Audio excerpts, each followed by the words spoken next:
खबर तफसील से। अनंतनाग के सिमथन बिजबहाड़ा इलाके में सिक्योरिटी फोर्सेज और मिलिटेंटों के माबैन इनकाउंटर जारी है। तफसीलात के मुताबिक सिक्योरिटी फोर्सेज और पुलिस को सिमथन इलाके में मिलिटेंटों की मौजूदगी की एक मुसद्दिका इत्तला मिली है, जिसके बाद इलाके में कॉर्डन एंड सर्च ऑपरेशन का आगाज हुआ।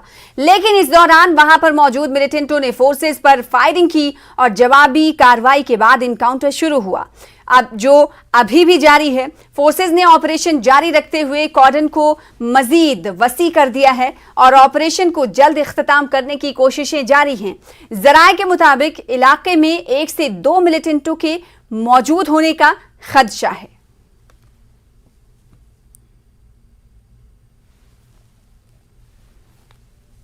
सिमथन अनंतनाग में इस वक्त भी एनकाउंटर जो है वो जारी है और आप देख सकते हैं कि पूरे इलाके को कॉर्डन ऑफ किया गया है और ये वो रास्ता है जो एनकाउंटर स्पॉट की जानिब जाता है। और हम आपको बता दें कि जो एंट्री और एग्जिट पॉइंट्स थे उनको सील कर दिया गया है और इस ऑपरेशन में जहां इंडियन आर्मी शामिल है, वही जम्मू कश्मीर पुलिस ने इस ऑपरेशन को एक इंटेलिजेंस इनपुट की बिना पर लॉन्च किया गया था और मुश्तरका कार्रवाई थी, यानी कि जॉइंट ऑपरेशन था जो अभी भी चल रहा है। और ज़राए के हवाले से अगर बात करें तो अभी तक 1 मिलिटेंट के मारे जाने की इतला मौसूल हुई है, लेकिन पुलिस ने इस हवाले से कोई भी तस्दीक नहीं किया है। फिलहाल हम आपको बता सकते हैं कि रुक रुक कर जो गोलियों का तबादला है वो भी जारी है और गोलियों की आवाज़ें जो है वो सुनी जा सकती है, जिसका मतलब ये हुआ कि एनकाउंटर जो है वो जारी है और कॉम्बिंग ऑपरेशन भी हम कह सकते हैं कि वो अभी जारी है।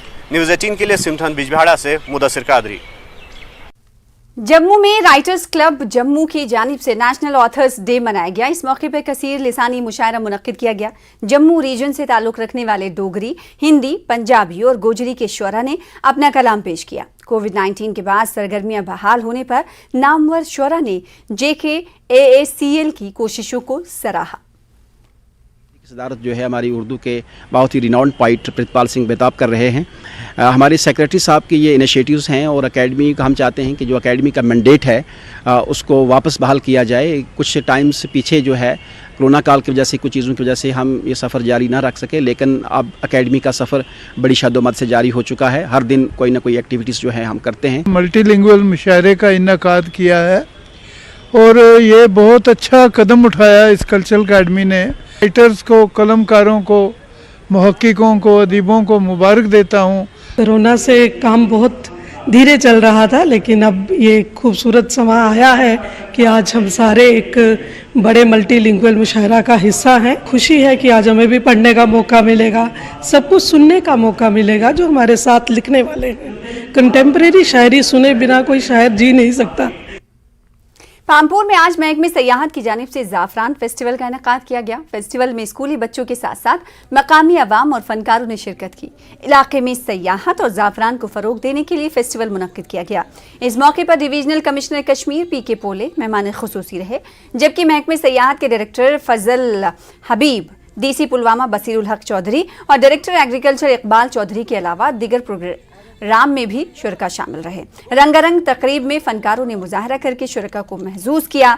डिवीजनल कमिश्नर कश्मीर PK पोले ने इस सिलसिले में एक साइकिल रेस को भी झंडी दिखाकर रवाना किया।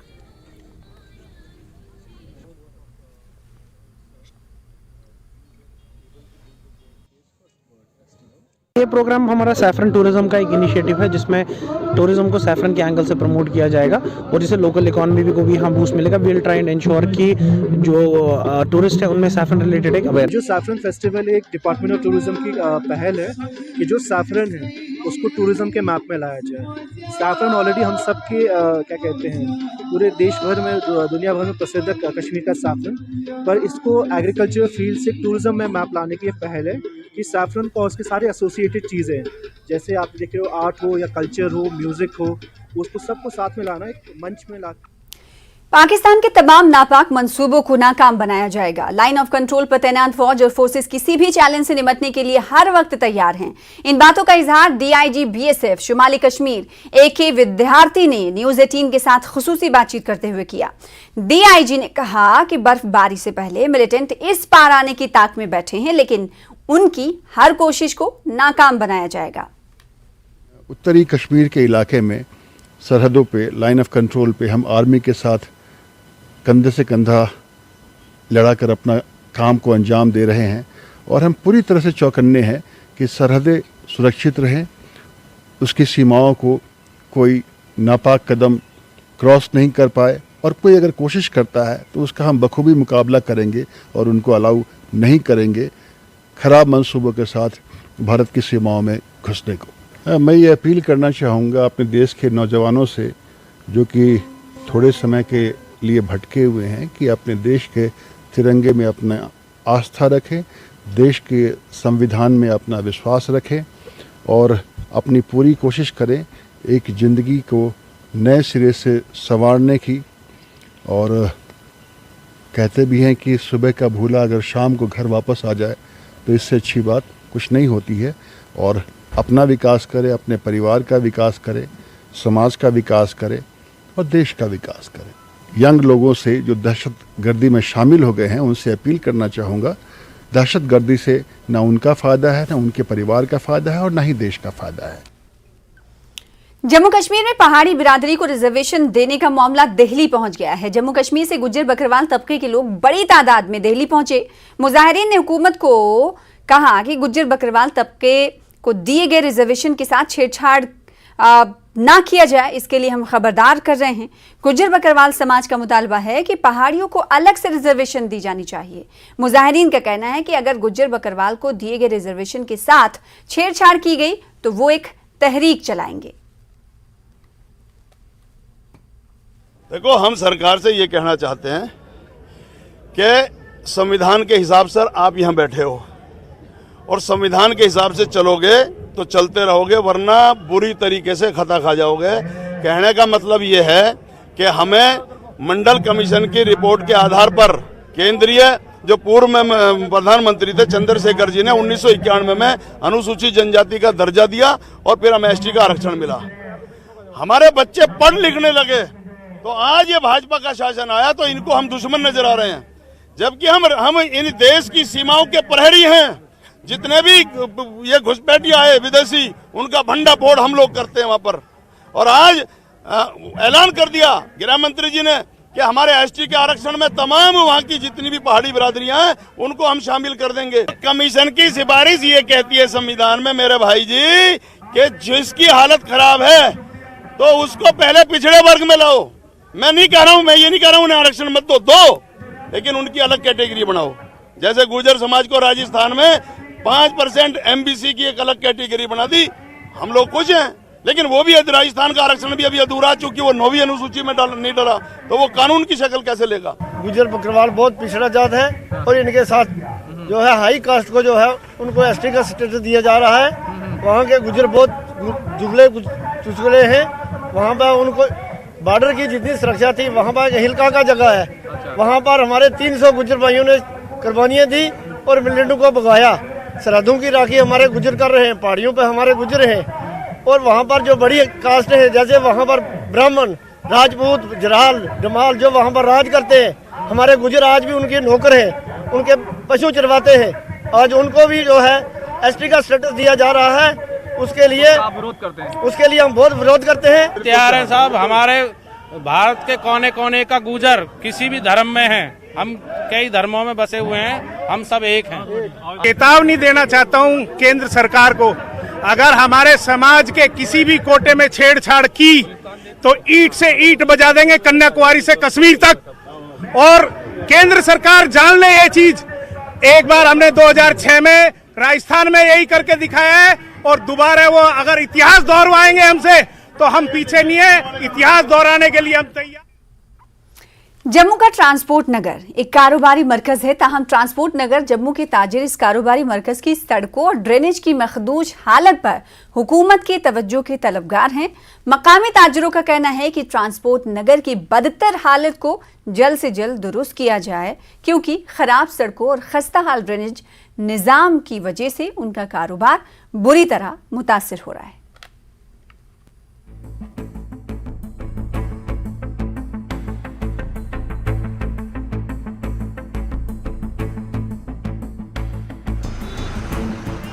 जम्मू का ट्रांसपोर्ट नगर एक तजारती मरकज़ है जहां बड़े बड़े बिजनेस हाउसेस कायम किए गए हैं। ताहम ट्रांसपोर्ट नगर की हालत काबिल रहम है, क्योंकि इस कारोबारी मरकज़ के ताजिर सड़कों की खराब हालत और खस्ता हाल ड्रेनेज निज़ाम के मसाइल से परेशान हैं। ये कारोबारी मरकज ज़्यादातर गाड़ियों की मरम्मत और ऑटोमोबाइल से मुताल्लिक अशिया की होलसेल तिजारत के लिए जाना जाता है। ताहम सड़क की हालत इतनी ख़राब है कि लोग यहाँ आना गवारा नहीं करते। दर्दनाक हालत में यहाँ रह रहे हैं। यहाँ रोड आपको कहीं दिखी है, कहीं लुक वाइज या कहीं ब्लैक टॉपिंग या किसी किस्म की कोई आपको, यहाँ खड्डे ही खड्डे हैं, रोड तो है ही कहीं नहीं है। आपने अभी कैमरा घुमाओ अपना, देखो चेक करो यहाँ पे कि क्या हालत है यहाँ पे। हालांकि यहाँ से गवर्नमेंट को करोड़ों रुपए का टैक्स जा रहा है, ठीक है ना। हर दुकानदार जो टैक्स दे रहा है, बिजली पानी हर चीज़ का टैक्स दे, लेकिन सुविधा कोई है नहीं है ट्रांसपोर्ट नगर के अंदर। हम पिछले 20 साल से डिपार्टमेंट्स और JDA डिपार्टमेंट को आग्रह कर रहे हैं कि भाई जम्मू स्मार्ट सिटी बन रहा है, आखिर यहाँ भी आके कुछ देखो कि यहाँ क्या हालत है। मुझे एक बात नहीं समझ आई, सब कुछ चेंज हो रहा है तो हमारा ये ट्रांसपोर्ट नगर क्यों नहीं चेंज हो रहा? आपने देखा होगा यहाँ की रोड, यहाँ पे कस्टमर आगे राजी नहीं है। वो कहता है कि गाड़ी का काम करवाना है, ये गाड़ी के काम के लिए जगह मशहूर है, बट गाड़ी का काम करवाने क्या आएगा? करवाते ही बेचारे को जाते वापस फिर गाड़ी ख़राब हो जाएगी। रोडों की इतनी बुरी हालत है कि एक सिंपल कार यहाँ पे चल नहीं सकती, या उसका टायर फट जाएगा या कुछ हो जाएगा, इतनी बुरी हालत है। कितनी बार कंप्लेन ने, कितनी बार सब कुछ किया है, कोई JDA कोई इनिशिएटिव नहीं लेता, कुछ नहीं। पहले सफाई के लिए बोला गया था, 2 दिन सफाई वाले आए, उसके बाद आना बंद कर गए। नालों की हालत देखो, मच्छर देखो, डेंगू, हर चीज़ यहाँ पे गंद। कब साफ होगा ये गंद? इस मामले पर न्यूज़ 18 जम्मू ने जम्मू डेवलपमेंट अथॉरिटी के वाइस चेयरमैन पंकज मगोत्रा से बात की तो उन्होंने बताया कि हुक्काम ने मुताद्दिद बार ट्रांसपोर्ट नगर का दौरा किया है और मकामी ताजिरों से बात भी की है, और उन्हें यकीन दिलाया गया है कि 1 महीने में उनकी शिकायत दूर हो जाएगी। ये जो कारोबारियों की समस्या है, खुद भी कारोबारी भी मेरे से आके मिले हैं। चैम्बर की तरफ से भी काफ़ी रिप्रेजेंटेशंस आई हैं कि भाई ये जो ट्रांसपोर्ट नगर की बड़ी खस्ता हालत है, और मौके पे खुद जाके भी हमने देखा है कि वहाँ पे वाकई जो है अभी जो रोड्स हैं और ड्रेन्स हैं और वहाँ पे इंक्रोचमेंट्स के इश्यूज़ हैं, सड़कों पे लोगों ने वहाँ पे वो खोखा टाइप्स इस टाइप के बनाए हुए हैं, जिससे मतलब आम जो लोग वहाँ विजिटर आता है एक अच्छा उसको एक्सपीरियंस वहाँ पे नहीं मिलता है, और वहाँ के शॉपकीपर इस कारण परेशान हैं। तो बात तो काफ़ी ऊपर सतह तक ये पहुँची थी, और फाइनली फिर गवर्नमेंट के इनिशिएटिव से जो है इसके लिए फंड्स मुहैया कराए गए इस काम के लिए। तो लगभग 34 करोड़ रुपए की लागत से JDA ने एक प्रोजेक्ट तैयार किया।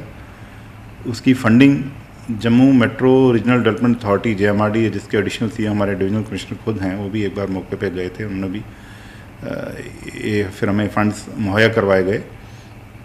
तो हमने ये प्रोजेक्ट बना लिया हुआ है, इसका टेंडर हो चुका है। टेंडर के लिए हमें जो प्रपोजल हैं वो भी आ चुके हैं, उनकी अभी इवैल्यूएशन चल रही है, और मुझे लगता है 10 दिन के अंदर जो है हम इस काम को जो है अवार्ड कर पाएंगे, और ये महीने भर में काम वहाँ पे शुरू हो जाएगा। 11 किलोमीटर के इलाके को मैग्नेमाइज किया जाएगा और प्योर ब्लॉक्स लगाए जाएंगे। इसके अलावा ड्रेनेज निज़ाम को भी दुरुस्त किया जाएगा। वहीं 250 स्ट्रीट लाइट भी लगाई जाएंगी। ट्रैफिक की आसानी के लिए ये एक मुनज़्ज़म काम होगा और आम लोगों की दीगर सहूलियात का भी ख्याल रखा जाएगा। जम्मू से JKLH के लिए राजेंद्र टिक्कू की रिपोर्ट। बिछड़ा कुछ इस अदा से कि रुत ही बदल गई, एक शख्स सारे शहर को वीरान कर गया। मारूफ डायरेक्टर, ब्रॉडकास्टर, बेहतरीन अदाकार और उम्दा थिएटर आर्टिस्ट और सबसे बढ़कर एक अच्छे इंसान उपेंद्र खशू के इंतकाल की मनहूस खबर बहुत से लोगों पर बिजली बनकर गिरी। इन्होंने जिस शोबे में काम किया वहां अपने अनमिट नुकोश छोड़े, सिर्फ अपने काम से नहीं बल्कि अपनी दिलकश शख्सियत की वजह से भी। DD नेशनल के मशहूर ज़माना सीरियल गुल गुलशन गुलफाम में उपेंद्र खशू ने अपनी अदाकारी से सबका दिल जीत लिया। AIR के लिए उनकी न्यूज़ प्रेजेंटेशन मुनफरिद थी। वो एक सुलझे हुए डायरेक्टर और शानदार ब्रॉडकास्टर थे। रेडियो, टेलीविज़न और स्टेज तीनों जगह इन्होंने अपनी अलग पहचान बनाई। वो DD और निजी चैनल्स के लिए बहुत से सीरियल में काम कर चुके हैं। अपने पेशा वाराना जिम्मेदारियों के साथ साथ उन्होंने लोगों के दिलों पर राज किया। आखिरी उम्र में उपेंद्र खशू को कई बीमारियों ने घेर लिया, लेकिन वो बीमारियों से लड़ते रहे और काम भी करते रहे और आखिरकार गले की खराबी के बाद वो गुरुग्राम के अस्पताल में जाबर ना हो सके। तमाम JNK के स्टेज के, रेडियो के और दूरदर्शन के आर्टिस्टों की तरफ से ताज़ियत, उनके घर वालों के साथ ताज़ियत, भाभी के साथ ताज़ियत। हम यही दुआ करेंगे ऊपर वाले से कि उपिंदर जी को स्वर्ग में जगह मिले। उपिंदर जी को मैं 1969 से जानता था, स्टेज से। मैंने उनके साथ एक आध स्टेज प्ले भी किया है, रेडियो में बहुत काम किया है, उनके साथ उर्दू प्लेज में काम किया है। और वो ऑल इंडिया रेडियो श्रीनगर के अनाउंसर थे, सीनियर मोस्ट अनाउंसर। उनके साथ दूरदर्शन में भी प्लेज में काम किए, सीरियल्स में काम किया। और लास्ट में गुलशन गुलफाम में उनके साथ काम किया 5-6 एपिसोड्स में। ओपी जी के बारे में मैं इतना कहूँगा कि वो बहुत मिलनसार थे, हंसमुख थे, मजाक करते रहते थे, काम के बारे में बहुत सीरियस थे, किसी का दुख बर्दाश्त नहीं कर सकते थे। अगर सुनते थे कि किसी को कोई प्रॉब्लम है, सबको कहते थे चल यार उसके घर चलते हैं, देखते हैं क्या बात है। मेरी जवानी से ही, या यूं कहे कि जब से मेरी दूरदर्शन में एंट्री हुई, तब से लेकर उनका साथ बहुत ही क्लोज साथ रहा। कितने ही सीरियल, कितने ही प्लेज साथ किए, इकट्ठे रहे, महीनों लोकेशंस पे रहे, एक ही रूम शेयर किया। उनका जाना तो ऐसे लगता है जैसे कोई अंग छिन गया हो, कैसे बर्दाश्त के बाहर है। अभी संभले ही नहीं थे कि कितने ही साथी हमारे छूट गए। बंसी मटू साहब छूट गए, शादीलाल कौल छूट गए, और अब भूपेंद्र खुशबू साहब भी। खैर क्या करें, दुनिया का दस्तूर यही है, जो आज है उसने तो एक दिन जाना है। मैं महाप्रभु से यही प्रार्थना करता हूं कि उन्हें मोक्ष नसीब हो। अक्सर मेरा उनका मुलाकात होती रहती थी, क्योंकि वो वाजपोरा में रहते थे, मैं फतेह कदल में रहता था, तो उनका आना जाना वहीं से होता था। तो चाहे रेडियो का, चाहे टेलीविज़न का, या चाहे स्टेज से, तो तीनों शोबों से मैं उनके साथ किसी न किसी तरीके से जुड़ा रहा। और बहुत सारी यादें हैं उनके साथ, बहुत सारे किस्से कहानियाँ उनके साथ हुई हैं जो हम लोग आपस में शेयर करते थे। बहुत अफसोस होता है कि ऐसा महान कलाकार हमारे बीच में से जब निकल जाए अचानक, बड़ा दुख होता है, बड़ी तकलीफ होती है।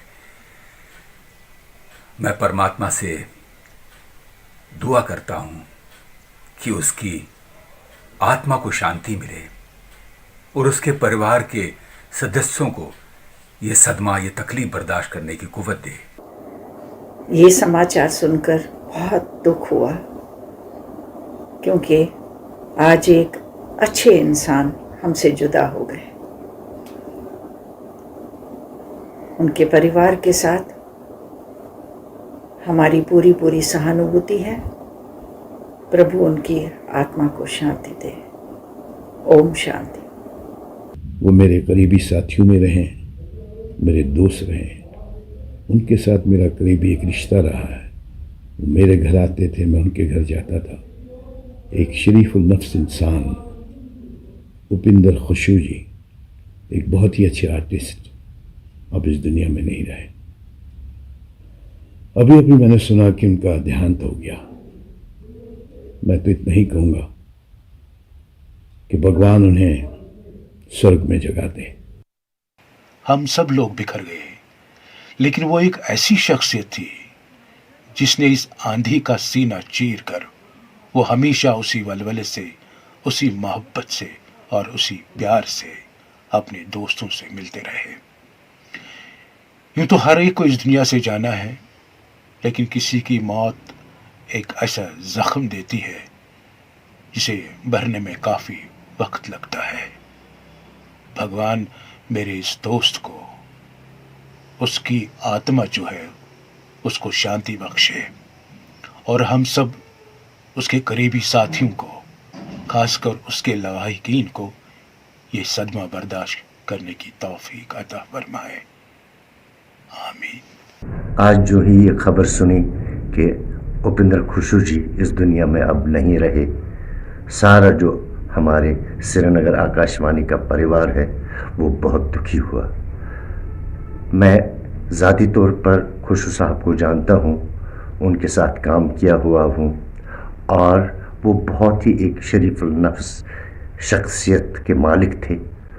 उसके अलावा भगवान ने उसे खूबसूरत आवाज़ से नवाजा था।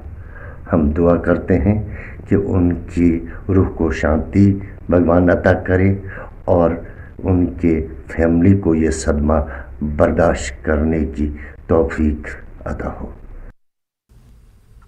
अनंतनाग से खबर है, जहां के केहरीबल इलाके में कत्ल की एक दिल दहला देने वाली वारदात में पुलिस ने मख्तूला के बेटे को गिरफ्तार कर लिया है। तफसीलात के मुताबिक 21 अक्टूबर को रजिया नामी खातून की लाश को पुलिस ने पुरस्कार हालत में बरामद कर लिया था, जिसके बाद मख्तूला के बेटे के बयानात की बिना पर मख्तूला के मैके वालों ने उसके ससुराल वालों पर कत्ल का इल्जाम लगाया। चुनांचे एसएचओ मटन और डीएसपी हेडक्वार्टर्स की क़यादत में तहकीकाती टीम ने रजिया की मौत का मुअम्मा हल किया और कत्ल में उसके नाबालिग बेटे और बेटे के दोस्त को मोरद इल्जाम ठहराया गया है। कत्ल के इस मामले को सुलझाने पर लोगों ने पुलिस का शुक्रिया अदा किया, जबकि लोगों के मुताबिक कत्ल की असल वजह मंशियात है और मंशियात की लत में मुब्तला बेटे ने अपनी मां से पैसे छीनने की गरज से उसका कत्ल कर दिया। वाक़ा बहुत ही शर्मसार है। ये वाक़ा मतलब इसकी जितनी मजम्मत की जाए उतनी कम है। इंसानियत का कत्ल हुआ है। एक माँ अपनी बेटे के हाथों कत्ल हो रही है कुछ चंद पैसों के लिए, तो ये कितना घटिया वाक़ा है। किस तरह हम पेश कर, मेरे पास अल्फाज ही नहीं है। पुलिस का बहुत ही रो, अगर एसएचओ मटन वसीम साहब की बात करें, उसने जो पहल पहले दिन से की और आखिरी दिन तक, हालांकि वो इस पहल में बीमार भी हुए, इतनी कोशिश उसने की जो वो हकीकत है वो सामने लाई। उनका सारा मटन थाने का सारा स्टाफ, उन्होंने बहुत अपनी कोशिश की वजह से इस कत्ल को सरेआम रखा कि किस तरह से हुआ, क्या हुआ। मगर हमारे, मैं ये कहूँगा कि हमारे गाँवों को पूरा बदनाम का दाग लगा था कि कुछ मसला हुआ है कि क्योंकि इन्होंने इस लड़की का कत्ल किया है। हम भी इसके साथ में थे क्योंकि वो हमारी बेटी हमारी बहन थी। वो हम भी बिल्कुल शरीक है उस गम में क्योंकि उसकी जान चली गई। एक और कश्मीरी लड़की ने सारे मुल्क का सर फख्र से बुलंद कर दिया है। श्रीनगर की पेशावर स्कीयर हया मुजफ्फर दुबई सिटी में होने वाले यूएई विंटर स्पोर्ट्स फेडरेशन के लिए मुंतखब हुई हैं। Haya UAE alpine slalom championship FIS race में शिरकत करेंगी। हया मुजफ्फर से हमारे नुमाइंदे सरोश कफील ने बातचीत की है। When I started skiing, Papa he made sure that I go into the sport. वो भी एक स्कीयर थे, so he was into skiing for a very long time. तो उनने मेरे because it comes in the blood right, it's in the genes, तो वही हो गया। I think I use to literally go to Gulmarg for 2 months, which is not normal for a Kashmiri girl to be there for so long. But I would be there because I had to practice, and that is how I've earned this. Sure, I am working on my strength, my physique, because skiing mein mostly your lower body, it has to have strength, it needs, and I worked a lot in the gym. And I think that I'm ready for this tournament as much as I've worked for it. We can strive to be better every day. So I just wish everyone best of luck for this season, and whoever will be watching me, I will want them to always never lose hope, and work hard until you know it's not enough for you, because it's never enough. I will be skiing with literally international players, which is a very big thing, because I will be gaining exposure and experience and learning different things from everyone there who will be from different parts of the country, different parts of the world. So I'm definitely hoping for the best. Inshallah, I will perform as well as I can, and I will make my country proud. I'm finally going to represent my country in the UAE festival, and inshallah I hope I do well. When you're playing for your state, it's a different level. For your district, it's a different kind of happiness. But when you're representing your country, it is a whole new experience, a whole new level of excitement, and a jazba बहुत ज़्यादा होता है, because you want to prove that you have literally worked really hard for it, and inshallah I will prove that. के बाद एक बार फिर से आपको इस्तकबाल करते हैं। सर्बानंद कौल प्रेमी और वीरेंद्र कौल प्रेमी को दहशतगर्दों ने 28 अप्रैल 1990 को अनंतनाग में अगवा किया और 1 मई को कत्ल कर दिया। लेकिन इस मामले में इंसाफ ना मिलने और रियासती इंसानी हुकूक कमीशन के फैसले पर अमल दरामद ना करने पर नेशनल ह्यूमन राइट्स कमीशन ने 3 हफ्तों में जम्मू कश्मीर के चीफ सेक्रेटरी से एक्शन टेकन रिपोर्ट तलब की है। बाप और भाई के कत्ल से मुतालिक इस मामले में न्यूज 18 से बात करते हुए राजेंद्र कौल प्रेमी ने कहा कि हम इंसाफ के मुंतजिर हैं। चाहता हूं कि ये जो रिकमेंडेशंस हैं, जो उनके ही मानवाधिकार ने दी हैं और जिनको अप्रूव किया है राज्य सरकार में मीटिंग्स के द्वारा, वो और जो नेशनल ह्यूमन राइट्स भी कमीशन भी कहता है, उसको प्रैक्टिकल शेप दीजिए और इंसाफ को रोकिए मत, इंसाफ को आने दीजिए। इंसाफ की उसमें इंसाफ के आने में आप वो रोड़ा मत अटकाइए। क्या आप कंपनसेशन भी चाहते हैं? और इसमें कंपनसेशन तो बनता ही है, क्योंकि जो मेंटल एग्नी है, जो पेन है, जो सफरिंग है, वो उसका अगर आप कितना भी पैसा देंगे तो शायद ही उसका भरपाई हो पाएगी। और सबसे बड़ी बात यह है, संपत्ति की कंपनसेशन आप देंगे, बाकी चीजों का कंपनसेशन आप देंगे, लेकिन जो हमसे छीन गया इस मिलिटेंसी में, जो हमारे परिवार के लोग हमसे छीन गए, उसका कोई कंपनसेशन नहीं बनता। उसका कोई आप क्या दे सकते हैं? आप कुछ भी नहीं दे सकते। लेकिन जो जख्म हैं, जो अभी भी हरे हैं, उनको आप कम से कम मरहम लगा सकते हैं। और जो हमारी आंखों में आंसू हैं, शायद आप उनको उन आंसू को पूछने के लिए अगर आप सामने आते हैं ये न्याय लेकर के, तो अच्छा।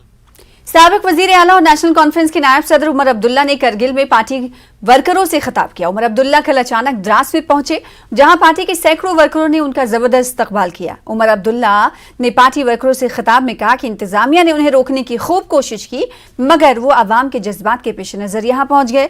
उमर अब्दुल्ला ने प्रेस कॉन्फ्रेंस में यूटी इंतजामिया की नाकामी पर अफसोस का इजहार किया। अगर हमने डिस्टर्ब करना होता, 2 दिन हो गए हमें यहाँ पे, बताइए ना कहाँ पे डिस्टर्ब किया हमने, कहाँ पे हमने माहौल बिगाड़ा, कहाँ पे हमने कोई ऐसी बात की जिससे कि लोगों के जज्बात के साथ कोई खिलवाड़ हुआ हो। हमने आके अपने साथियों से मुलाकात की, वही बातें की जो हम इससे पहले भी करते आए। हमने यही बातें जम्मू में की, यही बातें श्रीनगर में की, यही बातें वज़ीर आज़म साहब के सामने दिल्ली में की। तो अगर यही बातें हम करगिल आके करें तो किसी को एतराज़ क्यों? हमारा फ्यूचर है, हम लोगों के जज्बातों की जो है तर्जुमानी करते रहेंगे। इलेक्शन आएंगे, हम साथियों से मशवरा करके इलेक्शनों में हिस्सा लेंगे। यहाँ पे जो आपकी जो यूनिफाइड जो बॉडी बनी हुई है, उसमें नेशनल कॉन्फ्रेंस के जो मेरे साथी हैं वो उसमें एक बहुत अहम रोल अदा कर रहे हैं। यहाँ पे जो आपके CEC हैं वो नेशनल कॉन्फ्रेंस के हैं, जो आपके EC जो हैं वो नेशनल कॉन्फ्रेंस से ताल्लुक़ रखते हैं। तो नेशनल कॉन्फ्रेंस का एक बहुत अहम रोल बनता है यहाँ पे, और हमारी कोशिश रहेगी कि नेशनल कॉन्फ्रेंस को और ज़्यादा मजबूत किया जाए। आने वाले इंतखाब मैंने तो अभी गिन के आपको प्रोजेक्ट्स सुना के दिए, और ये 4-5 जो मुझे ऐसे ही याद आए, अगर मैं अपने साथियों से बात कर लूँ तो शायद एक बहुत बड़ा लंबा लिस्ट होगा। यूटी वाले ज़रा लिस्ट पढ़ के हमें सुनाए ना। सर यूटी में क्या नया बना? सर यूटी फाउंडेशन डे पे CC साहब ने कल बहुत सारे डेवलपमेंटल एक्टिविटीज़ के बारे में जिक्र किया। वो तो नेशनल कॉन्फ्रेंस ने किए ना। CEC कौन, बीजेपी के हैं क्या? CEC नेशनल कॉन्फ्रेंस के हैं। तो अगर CEC साहब ने प्रोजेक्ट्स गिने, वो हमारे खाते में ही गिनते ना। फंडिंग यूटी एडमिनिस्ट्रेशन से हुआ है। मैं माफ़ी चाहता हूँ, मैं माफ़ी चाहता हूँ। अगर ले में हो रहे हैं, वो क्या बीजेपी वाले अपनी जेब से निकाल रहे हैं पैसा? फंडिंग कहाँ से आता है? वो आप लोग फंडिंग देते हो ना, ये आपका टैक्स का पैसा है जो लगता है यहाँ। यूनिवर्सिटी बनी, बनी? कहाँ से आया? आपका अस्पताल बना, कहाँ से आया? आपके जो ये टूरिज्म का इंफ्रास्ट्रक्चर है, आपका एजुकेशन का इंफ्रास्ट्रक्चर है, कहाँ से आया ना? अगर फंडिंग नहीं था तो प्रोजेक्ट आए कहाँ से ना? ये तो बड़ा आसान है आपका कहना ना कि फंडिंग नहीं। अगर फंडिंग नहीं तो बने कहाँ से? कहाँ से बने ना ये बड़े बड़े प्रोजेक्ट्स आपके? आखिर आपके जेब से तो पैसा नहीं निकला। सुजला टनल कहाँ बन रहे थे आपके दौर में? जब आप फाउंडेशन स्टोन कब लगा ना? प्रोजेक्ट कब शुरू हुआ? हमारे दौर में ही हुआ, खाली हमारे ही दौर में हुआ। काम नहीं बनाना सर, काम शुरू भी हुआ। काम शुरू देखना, रातों रात काम खत्म नहीं होता ना, लेकिन उसका प्रोजेक्ट अप्रूवल, उसके ओरिजिनल फंडिंग अप्रूवल, वो सारा हमारे दौर में ही तो शुरू हुआ। अब मुमकिन है कि अब ये जो अभी आपके एलजी हैं, ये फाउंडेशन स्टोन डालेंगे, उसके बाद रिटायर होके चले जाएंगे, नया एलजी आएगा, उसको इनॉग्रेट करेगा। काम तो किसने शुरू किया?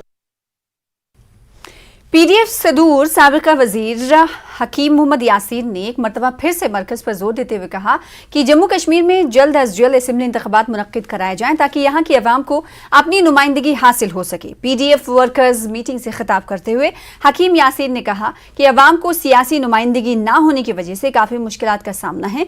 हकीम यासीन ने इस दौरान वर्करों को हिदायत दी कि इलेक्टोरल लिस्ट में अपने अहले खाना को दर्ज कराएं ताकि जब भी इंतखाबात हों तो लोग अपने नुमाइंदे को कामयाब कर सकें।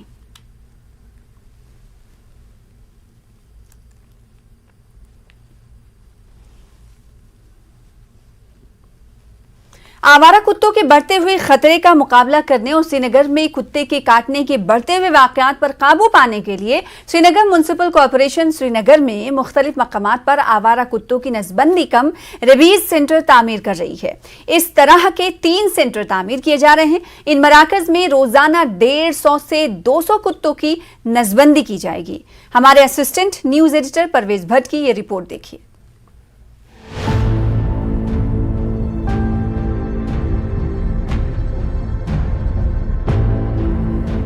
इलाकों में आवारा कुत्तों का बढ़ता हुआ खतरा और खास तौर पर बच्चों और बूढ़ों को कुत्तों के काटने के वाकयात में खतरनाक हद तक इजाफा वो चीज है जो गुज़िश्ता बरसों में एक बड़ा मसला बन गई है। सिर्फ श्रीनगर में इन आवारा कुत्तों की तादाद 5000 से बढ़कर 65,000 तक पहुंच गई है। कुत्ते के काटने के वाकयात रोजाना की बुनियाद पर रिपोर्ट हो रहे हैं। इस मसले का मुकाबला करने के लिए श्रीनगर म्युनिसिपल कॉरपोरेशन ने एक मेगा मास्टर प्लान तैयार किया है, जिसके तहत इन आवारा कुत्तों की नसबंदी के लिए 3 सेंटरों को फाल बनाया जाएगा।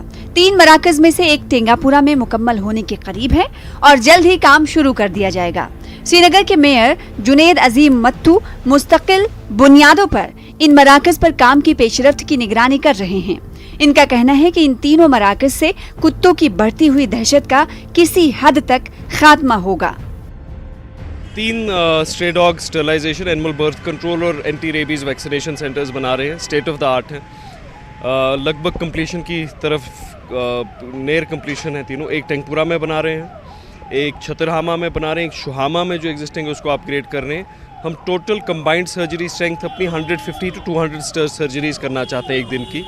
AWBI की गाइडलाइंस है that one center can have maximum 60 surgeries, so we are trying a collective 150 surgeries with an aim of sterilizing 60,000 to 70,000 stray dogs within a year. ये सबसे बड़ा sterilization, spaying, neutering program है probably in the continent right now. This is the only solution we are legally able to do, और legally जो हमें करने दिया जाएगा। और ये एक बहुत लॉन्ग पेंडिंग इशू है। पिछले 20, 25, 30 साल का स्ट्रे डॉग इशू एक्यूमुलेट हुआ है। Nobody ever bother to do it. मैंने फ़िलहाल ये कहा है कि मैं हर हफ्ते खुद जाके मॉनिटर पेस ऑफ कंस्ट्रक्शन किया करूँगा। कल मैं गया था और इंशाल्लाह ताला I will keep going every week. इन बनाए गए मराकज में न सिर्फ नसबंदी ऑपरेशन किए जाएंगे बल्कि जानवरों की पैदाइश पर काबू पाने और रेबीज वैक्सीन भी इन मराकज में बड़े पैमाने पर दिए जाएंगे। मकामी आबादी को उम्मीद है कि इन मराकज पर काम जल्द मुकम्मल करके इन मराकज को ऑपरेशनल कर दिया जाएगा।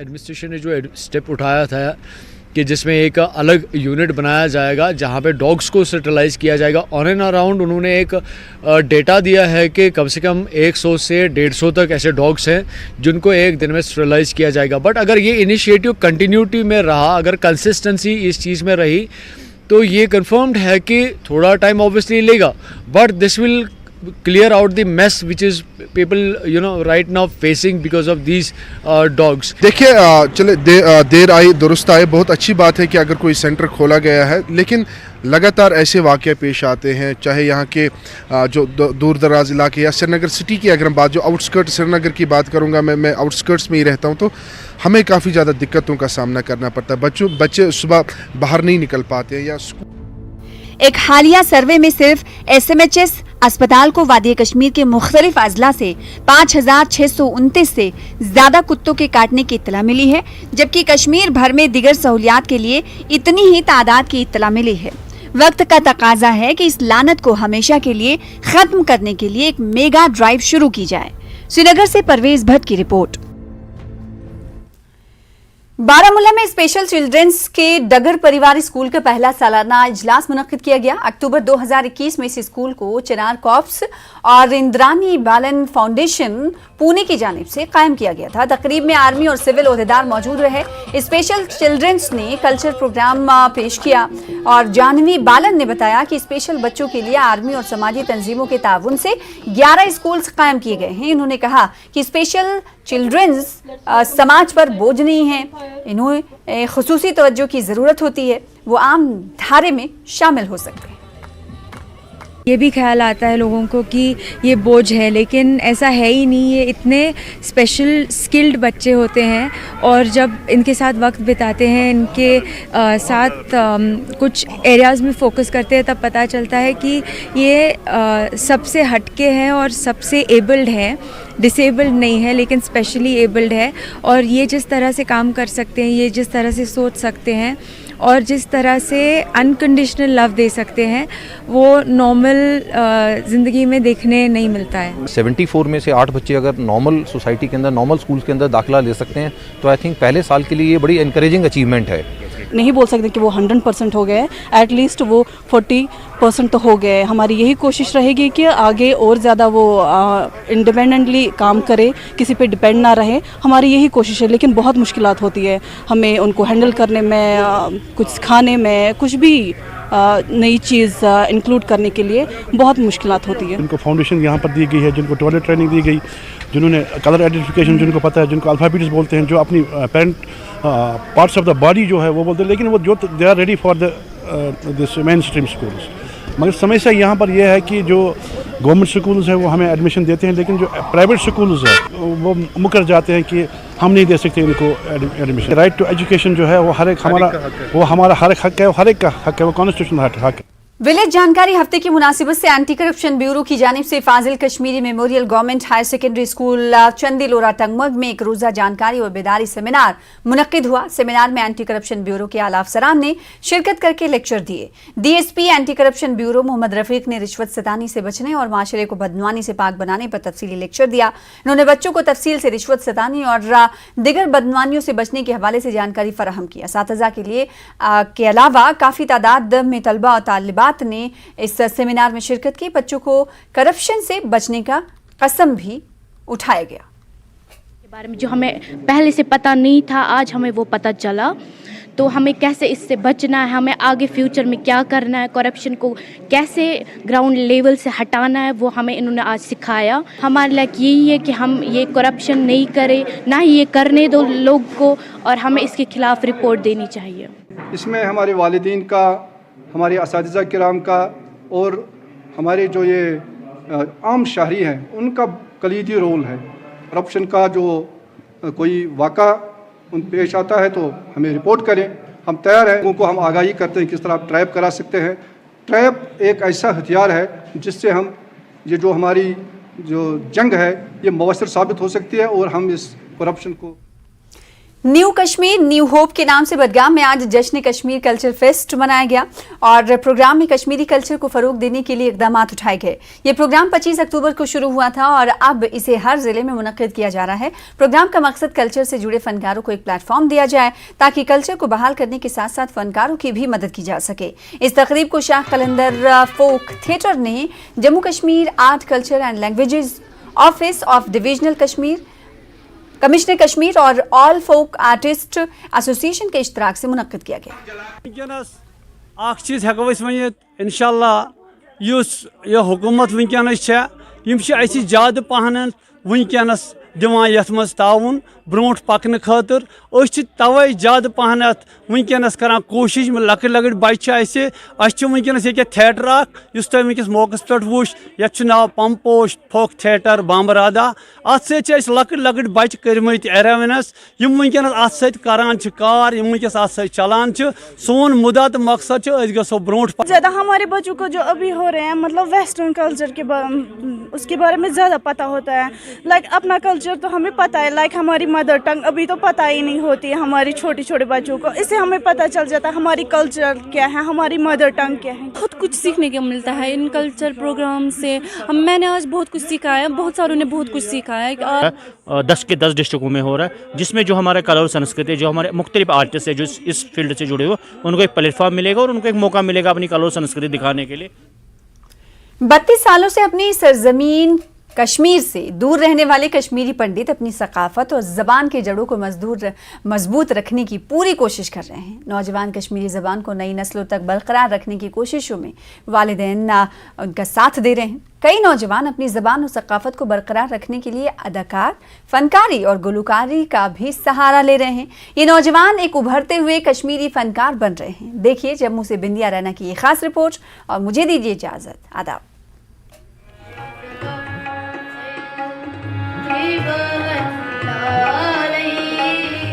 11 साला दक्षा भट्ट की सुरीली आवाज हर शख्स के दिल को तसल्ली बख्शती है। दक्षा ने कश्मीरी जबान में कई प्लेटफॉर्म्स पर अपनी सुरीली आवाज से जादू बिखेरा है। दक्षा जैसे कई दीगर फनकार अपने वतन और अपनी मिट्टी से दूर होने के बावजूद अपनी जबान और सकाफती नजरियात को दुनिया में फैलाने के लिए तैयार हैं।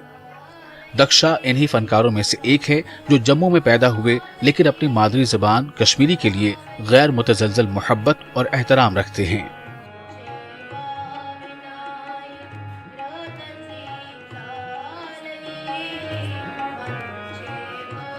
यही वजह है कि वो अपनी मादरी जुबान में गुलकारी के हुनर को मजीद निखारना चाहते हैं। इन फनकारों की कामयाबी इनके घर वालों की हौसला अफजाई और आशीर्वाद है। बेसिकली मुझे अपनी लैंग्वेज में गाना बहुत अच्छा लगता है और मैं आगे भी चाहता हूँ कि मैं अपनी कश्मीरी लैंग्वेज में ही सॉन्ग्स गाऊँ। बहुत एनकरेजमेंट मिलता है जब भी कोई जैसे कोई प्रोग्राम होता है। My grandfather all my family members come to encourage me. अभी प्लेटफॉर्म्स हैं मिल रहे हैं लाइक जम्मू कश्मीर विचार मंच एंड अथरुट। ये इनसे बड़े भी हमको मिलने चाहिए क्योंकि जो कश्मीरी लैंग्वेज को प्रमोट करें। दक्षा की पुरकशिश आवाज और परफॉर्मेंस इसके 7 साला बहन नीता को भी नाचने और गाना गाने से रोक नहीं पाती है। नीता कहती हैं कि अपने खानदान की तरह वो भी अपनी मादरी ज़बान कश्मीरी में गाना गाना चाहती हैं और इस ज़बान में बात करना भी पसंद करती हैं। अपनी लैंग्वेज बहुत पसंद है और जब मैं बड़ी होंगी मैं भी अपने फैमिली मेम्बर्स की तरह ही कश्मीरी में ही बात करूंगी। एक और उभरता हुआ कश्मीरी नौजवान गंधारू कल्लू को अपनी मादरी ज़बान कश्मीरी पर फख्र है। गंधारू के मुताबिक अगर सकाफती तंजीमें न होती तो शायद वो अपनी जुबान में गाने के लिए इस कदर मुतासिर न होते। इनका कहना है कि दीगर इदारों को भी सामने आना चाहिए ताकि कश्मीरी जुबान को मजीद फरोग हासिल हो सके। मैंने अभी कशर कलाकार में गाया, जो उनके ऑर्गेनाइज़र हैं कंवर पेशन जी, उनका बहुत बड़ा योगदान है कि वो ये सब करवा रहे हैं, वो करवा रहे हैं तभी हम कर रहे हैं और मेरे को पर्सनल लगता है कि बहुत अच्छी चीज़ है ये। मेरे को बहुत खुशी मिलती है, मेरे को बहुत गर्व महसूस भी होता है कि मैं कश्मीरी में गा रहा हूँ, कश्मीरी से ही मेरा रिकग्निशन हो रहा है, तो मुझे अच्छा लगता है। कश्मीरी उभरते फनकारों के जहनों में अपनी मादरी ज़बान के तई रुझान को बरकरार रखने की जिम्मेदारी इनके वालिदैन पर भी आयद होती है।